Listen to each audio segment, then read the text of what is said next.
Le goût d'entreprendre. Une émission proposée par Doris Pradal en partenariat avec la Caisse d'épargne, la Banque des entreprises et des professionnels de Midi-Pyrénées. Bonjour et bienvenue dans Le Goût d'entreprendre. Sophie Nanin est une facilitatrice. On ne pouvait trouver une invitée plus appropriée, une chef d'entreprise qui aide les femmes à entreprendre, à lancer leur entreprise. Le travail en réseau, vous allez l'entendre, elle connaît. Elle travaille aujourd'hui sur toute la région Occitanie.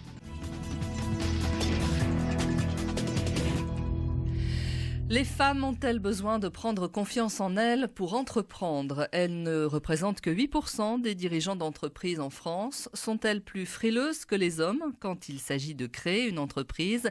Vous allez répondre à toutes ces questions. Bonjour Sophie Nanin. Bonjour. Femme, chef d'entreprise, vous mettez vos compétences au service des femmes qui souhaitent créer leur activité. Alors, les femmes et la création d'entreprise, où en sommes-nous aujourd'hui, Sophie ? Je dirais, alors en premier point, c'est vrai que c'est l'accompagnement auprès de ces femmes. Maintenant, je ferme pas la porte au cercle masculin, je le souligne, parce qu'à chaque fois, on me pose la question. Vous ne voudriez pas être taxée de féministe? Oui, parce que c'est pas cela. Je reste juste sur deux mots, que effectivement, hommes et femmes, il y a une complémentarité. On n'est pas sur les mêmes compétences. Et je crois quand même à cette partie-là. Donc, je voulais simplement souligner. Maintenant, sur la création d'entreprise, aujourd'hui, au niveau des femmes, c'est clair que c'est souvent le manque de confiance. Pas mal de femmes aujourd'hui vont être solo avec leurs enfants, peuvent être aussi en virage professionnel. J'y vais pas. C'est vraiment aujourd'hui le premier point, c'est ça dépend d'où elles viennent, de quel environnement personnel elles ont, si elles sont portées ou pas portées. Ce qui fait que sur la création d'entreprise, il y a quand même encore, et dans les dernières nouvelles, c'était au niveau Haute-Garonne, il y avait 45% de personnes féminines qui abandonnaient leur projet. C'est ça, donc elles lançaient et elles abandonnaient ensuite. Oui, je pense que il y a encore cette partie-là. Maintenant, il y a 55% où ça va être quand même des hommes qui ont leur entreprise et 45% qui vont être aussi, on va dire, des femmes. Donc il y a une majorité, c'est vrai, masculine. Mais sur l'abandon, c'est là où je veux vraiment appuyer. Il y en a pas mal qui se lancent, mais qui ne savent pas comment se diriger. Et ça, c'est vrai que l'environnement personnel fait le poids. Quand je dis les origines, d'où on vient, si on est appuyé par la famille, si on est boosté ou pas. Ouais. Et puis la vie perso, tout simplement, au quotidien, quoi. C'est ça. Si je veux pas faire justement, je disais tout à l'heure de féminisme, mais ça dépend. Si vous avez un mari qui vous appuie là-dessus, ou frères et sœurs, parents, n'importe, ou des amis qui vont vous booster par rapport à cette idée-là. Il y en a beaucoup, mais tu vas pas y arriver, attends, c'est un délire, attention. Non, faut pas se laisser porter par ce discours-là. C'est pas simple, c'est sûr. Mais franchement, ça vaut le coup d'aller loin. Alors vous êtes allé loin, puisque vous avez commencé votre carrière. Là. Vous n'étiez pas chef d'entreprise il y a quelques années. Alors on va parler de vous, parce que déjà, première chose, ce qu'on pourrait expliquer, c'est ce que vous faites concrètement. On disait vous êtes une facilitatrice, mais qu'est-ce que ça veut dire? Vous accompagnez donc la majorité des femmes, en majorité, qui souhaitent créer leur entreprise. C'est-à-dire que vous les prenez par la main, vous les emmenez voir le banquier, vous leur donnez des idées? Disons que sur par rapport à la personne, de les accompagner, oui. C'est-à-dire que si on parle d'accompagnement, ça va être l'accompagnement sur j'ai un projet, comment je vais le lancer et surtout comment je vais le continuer. Parce que le lancer, vous avez le banquier, vous avez effectivement le business plan, donc à faire, vous avez votre projet à mettre au point, bien évidemment. Et puis après, de voir au niveau de l'étude de marché, qui est souvent oublié. Donc une fois que ça est composé, la première année, on est très appuyé. C'est la problématique pour moi, elle n'est pas là. Il y a beaucoup d'associations féminines où justement on est en pool parfois. Fondation FAS, l'association égalitaire, qui sont des personnes qui, en termes d'association, portent énormément toutes ces personnes à leur démarrage. Moi, à la limite, j'interviens plutôt après. Ouais. C'est-à-dire qu'il y en a qui viennent me voir, c'est trop tôt. C'est-à-dire, ça y est, mon projet est fait, je suis prête. Oui, donc du coup, alors tout de suite, on revient au terme de business plan et autres. Ah non, mais je sais très bien ce que je veux vendre et autres. Elles sont déjà dans le bénéfice et profit. Très bien. Et vous connaissez du monde ici, vous avez déjà structuré, vous avez déjà piloté, vous savez quel est votre objectif? Ah non, non, non, non, non. Et c'est là où on voit que, bon, il y en a qui veulent se lancer. Non, c'est un peu le monde du rêve. Vous ne pouvez pas vous lancer sur un projet si vous n'avez pas d'objectif. Si vous ne savez pas d'où vous venez et où vous allez, c'est fichu. C'est pour ça que ces associations féminines ont leur place. Moi, de mon côté, ça va être, comme vous disiez, ouais, c'est rigolo, facilitatrice. Non, c'est bien vu.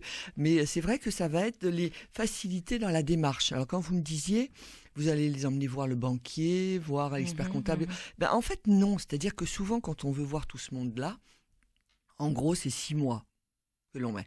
Parce que c'est vrai qu'à mettre en place, en termes de rendez-vous, de comment se présenter et autres, souvent on est un peu perdu. Ouais, de ficeler le dossier. Donc à la limite, je préfère le faire dans l'autre sens.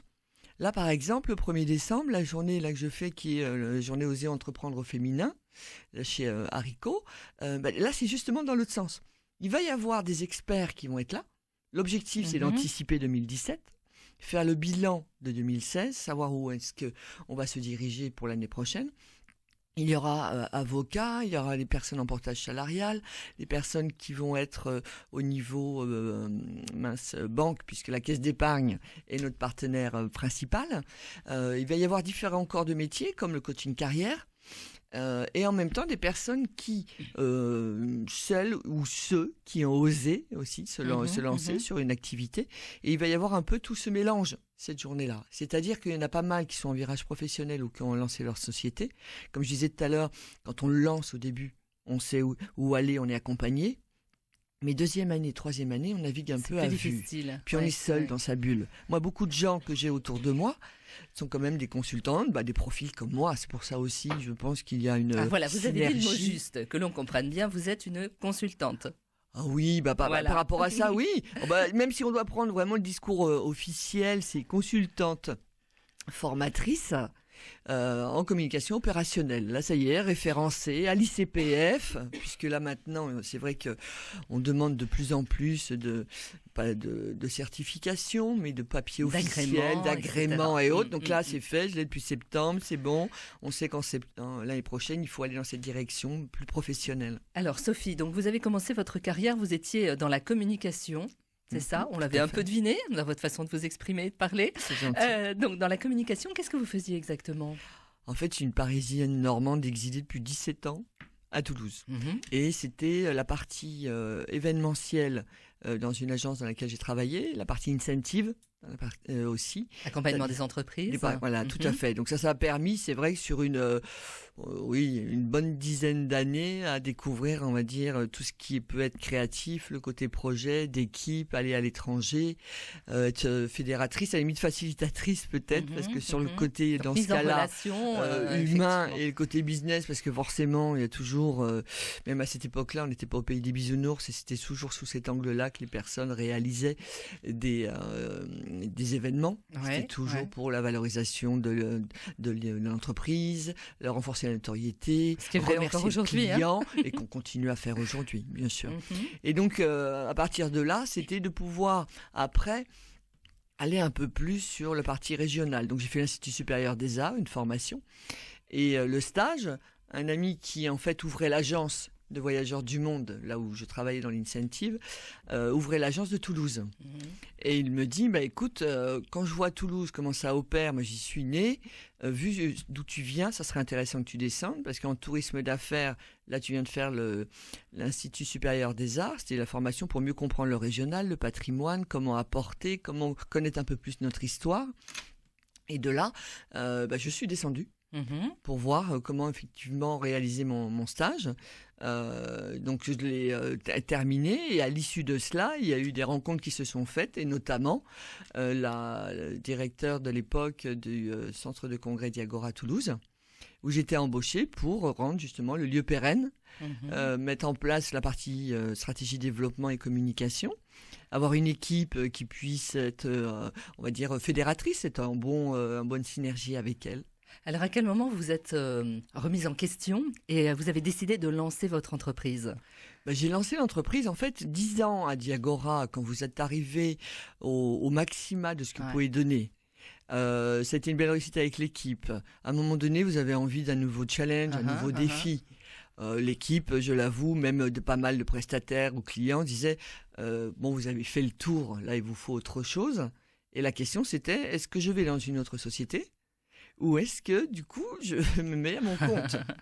Mais en même temps, c'est là où vous apercevez que quand vous avez trop, c'est très délicat ce que je veux dire, mais quand vous avez trop d'expérience, vous avez 45 ans, et vous savez pas trop comment vous allez opérer, on voit que d'expérience, vous pouvez être un peu surdimensionné. Vous voyez qu'à l'époque, déjà, en plus d'approche, c'est l'externalisation qui marchait le mieux. On embauchait les jeunes, la génération Y et Z, que je défends énormément, parce qu'on croit toujours qu'ils n'ont rien à apporter. Désolé, ils ont beaucoup de choses à apporter, pas les mêmes choses que nous tous, seniors, mais il y a justement une intergénération intéressante. Et c'est là où je me suis dit, il y a des temps forts dans l'année où les gens ont besoin au niveau des entreprises d'avoir une expertise dans leur activité. Moi, c'est vrai que la communication opérationnelle était effectivement mon plus et ça l'est encore aujourd'hui. Et je me suis lancé sous Sophie Nanin Conseil en 2012. J'ai refait une formation en amont sur la gestion d'entreprise, gestion de projet pour être bien au clair par rapport à ça. Et j'ai lancé l'activité. D'accord, ok. Et c'est satisfaisant aujourd'hui? Vous arrivez à en vivre? J'arrive à en vivre, mais je dirais que c'est pas régulier. Ouais. Je dis oui, c'est souvent... le problème que rencontre tout chef d'entreprise. Ça, oui. Plus Disons ou moins que grande échelle. Voilà, ça dépend après comment vous le travaillez. C'est-à-dire que quand vous vous lancez à votre compte, et ça au niveau des consultants ou consultantes, je le dis vraiment, c'est d'avoir une bonne préparation du projet, d'avoir une trésorerie, parce que la problématique, c'est que en fait, cette liberté, on la paye cher, quoi, quelque part. C'est bien. C'est super parce qu'on peut avoir notre rythme, on a nos performances et bienveillance. Moi, j'avoue que c'est des valeurs auxquelles je crois beaucoup, que l'on peut donc amplifier, transmettre. On peut être à l'écoute des personnes, on peut qualifier le relationnel que l'on a, être rencontrer du monde, faire le réseautage, bien évidemment. On va en parler, ça, en seconde partie d'émission. Voilà. Ouais, tout à fait. Mais c'est vrai, toute cette partie-là, je dirais qu'elle n'est pas facile à mener parce que vous avez une dynamique au niveau développement, mais en termes de règlement, de paiement, d'ensemble, il y a des mois forts et des mois faibles. Tout à fait. Si vous prenez à l'approche là des vacances scolaires, Noël, oui, il y a encore des choses à réaliser, mais ça va vite se refermer et on va dire que ça va se réouvrir à la mi-janvier. Mi-janvier, voilà, quand l'activité va reprendre. Voilà. Ce qui fait que le plus important, c'est aujourd'hui, c'est maintenant d'être déjà sur 2017. C'est d'avoir toujours 3 mois d'avance et d'être proactive. De savoir anticiper. Vous restez avec nous, Sophie. On se retrouve dans un instant, bien sûr. On va continuer à parler de votre carrière, du développement. Et vous allez nous être précieuse pour donner quelques conseils à ceux et celles qui veulent se lancer. À tout de suite. Avec grand plaisir.